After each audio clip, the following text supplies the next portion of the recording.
Welcome to this explainer. Today, we are taking on an absolutely monumental but totally fascinating task. We're going to explore over 400,000 years of profound history, distilling it all down into this continuous, captivating cycle of rise, fall, and cultural rebirth. Because India's civilization is, without a doubt, one of the oldest we know of, and honestly, its story is a masterclass in resilience. We're talking about thriving societies, religions, and cultures that have literally shaped the world stage for centuries. To really wrap our heads around this, we need to anchor the massive scale of our timeline here. Based on cave paintings and stone tools, the absolute earliest human activity in India traces all the way back to the Paleolithic age. That is an incredible 400,000 to 200,000 BC. Now sure, detailed records of those ancient peoples don't exist today, but this unimaginable stretch of time sets the perfect stage for the highly sophisticated societies that eventually took root. And that actually brings us to one of history's great mysteries. So, throughout the first few thousand years BC, you had the Harappan people living along the Indus River, and they were remarkably advanced. They had their own writing system, complex social and economic structures, and these incredibly impressive urban cities. But then, right around 1500 BC, they just vanished. Why? Well, some historians point to natural disasters, like massive floods in the region, while others think it might have been invaders coming in from Western and Central Asia. The definitive answer is kind of lost to time, but whatever happened, it propelled the region into a whole new era. So, to safely navigate this massive ocean of time, we're going to follow 5 distinct chronological eras. The dawn of Indian civilization, the Golden Age empires, the rise of the sultanates, the great Mughal Empire, and finally, British rule and freedom. Okay, let's dive into this. Number 1. Dawn of Indian civilization, the earliest peoples. And this brilliantly illustrates a massive cultural shift. Following that lost urban world of the Harappans, we see the arrival of the Vedic Aryans. Now, they were initially migrants who spoke an early form of Sanskrit, and unlike the highly urban Harappans, the Vedic Aryans were absolutely determined to stay true to their tribal identity. By roughly 1000 BC, they had spread their culture across a large portion of India, and they brought with them a highly structured, enduring societal system made of 3 tiers. You had the Brahmin or priest, the Kshatriya or warrior, and the Vaishya or commoner. Now you might be wondering where the name Vedic Aryans actually comes from. It's from 4 sacred texts known as the Vedas. These are widely considered to be the absolute oldest Hindu scripts in existence, and they give us a really profound glimpse into the civilization's beliefs. They establish this philosophical bedrock that true happiness and salvation come from your morals and ethics. Essentially, your path should be based on your specific place in life, but it should always be righteous and good. It's a philosophy that laid a foundation still influencing millions of people today. Moving right along, let's look at number 2, the Golden Age empires expanding settlements. Over the following centuries, those initial tribal settlements we just talked about expanded. They flourished in trade and culture, eventually growing into 16 major states across northern India. This set the perfect stage for massive classical empires to emerge. One of those states, the Magadha, really took off in the 4th century BC under Chandragupta Maurya, forming the Mauryan Empire, which is widely believed to be the very first true Indian imperial power.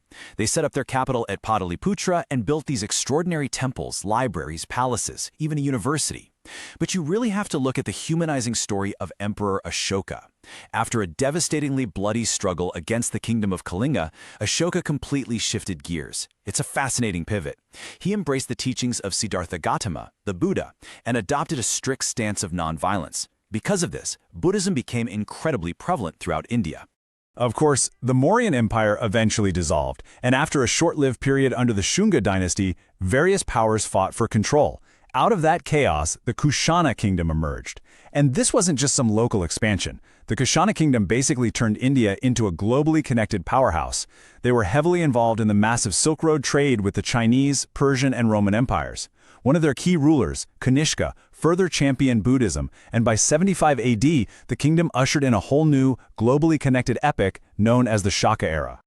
Meanwhile, as different powers rose and fell down south, the Gupta Empire became the classical face of northern India. People enthusiastically remember this period as northern India's golden age. We're talking about a time of immense law, order, and incredible cultural flourishing. What really made the Guptas unique was their strategy.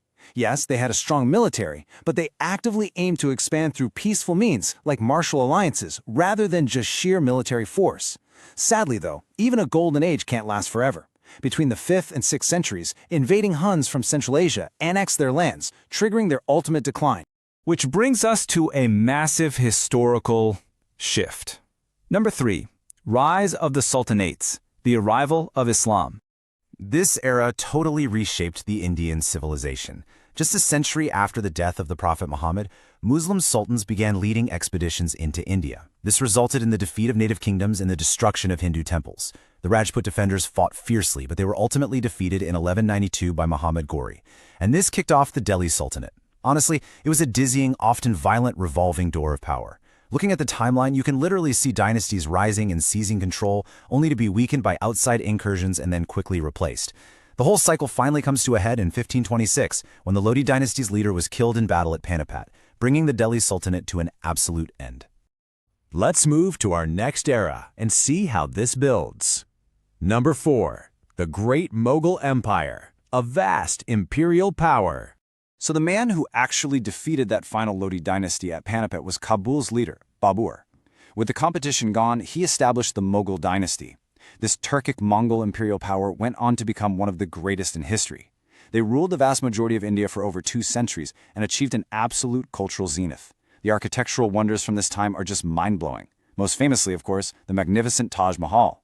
But as we've seen time and time again in this journey, decline is inevitable.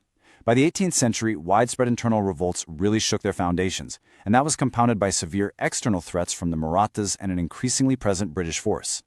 That leads us perfectly into our final era. Number 5, British rule and freedom, the final era. Now, the British East India Company had already been in the region for a while, but they capitalized heavily on that falling Mughal Empire to rapidly escalate their control. By 1857, local frustration with the East India Company just boiled over. What started as a revolt by soldiers in Meerut exploded into a massive rebellion.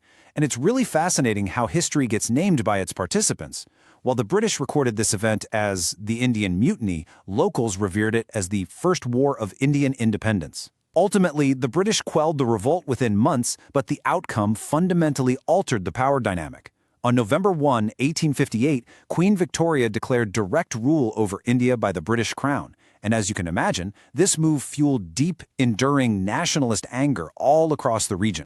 And that anger was channeled into relentless, highly strategic resistance. But instead of direct military conflict, Mahatma Gandhi and the Indian National Congress meticulously mapped out a completely different kind of fight over the following decades.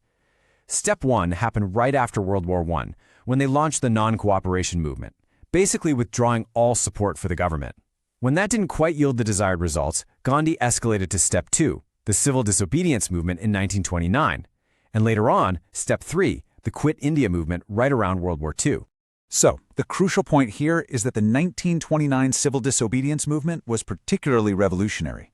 This wasn't just your standard protest. It was a sweeping, highly innovative technique of resistance that would go on to inspire civil rights movements all over the modern world. They boldly declared an Indian Independence Day for January 16th and practiced complete, peaceful disobedience of any British orders. Despite leading to mass arrests, including Gandhi's, and several failed roundtable conferences in the 1930s, this specific strategy showcased an unbreakable resolve that slowly but surely forced the hand of the British Empire. All of those tireless efforts finally culminated. Following World War II, the political tides in Britain really turned. A new Labour Party came into power, showing genuine sympathy toward the fight for independence. And so, at the stroke of midnight on August 15, 1947, decades of tireless struggle finally paid off. India officially broke free, becoming a fully independent nation.